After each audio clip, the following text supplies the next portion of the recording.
everybody else. I think you need a really short speech.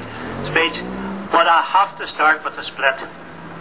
Throughout his life, Jim Larkin always claimed that he came from just outside Newry.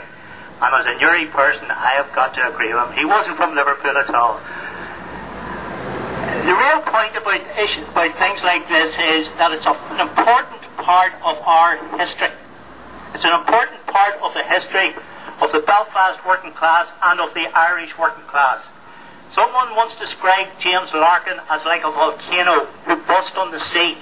And occasionally you will get individuals who in their personality and in their approach clearly articulate the wishes and aspirations of the mass of working class people. And Jim Larkin was such a man. He was the kind of man that fought every and each issue. He claimed that he preached the gospel of divine discontent. And what he said and what he did in 1907 is still as relevant today. And I think the importance of having murals for people to go by and see it is extremely important.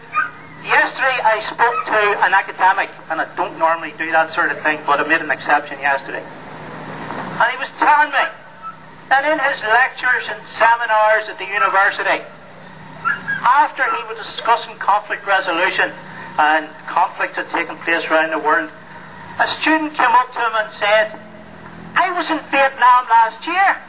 There is no war in Vietnam." He was talking about the war 20, 30 years ago. And another student said, "What's this Thatcherism?" So there's a history that people do not know. And it's a history that needs to be claimed and reclaimed. I'm just going to read out something that Jim Larkin, provided I can say it well enough, once wrote. "While the accursed wage system lasts, let us see to it that we shall get the highest wage we can forced from the employers. Let us see to it that we can compel them to recognize the best possible conditions. Let us forget that we are sectionalized. Let us forget our craft lines of demarcation. Let us also forget the sex distinctions in the workshop and live according to the truest spirit within us all."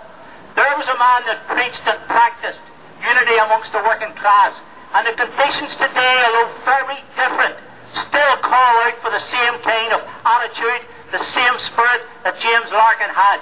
We live in a country where south of the border there are 33,000 euro millionaires, while there are large sections of people living in poverty. That's why we need to acknowledge the examples of Larkin and his comrades in 1907 and the people of Belfast, because their struggle is still our struggle. Thank you very much.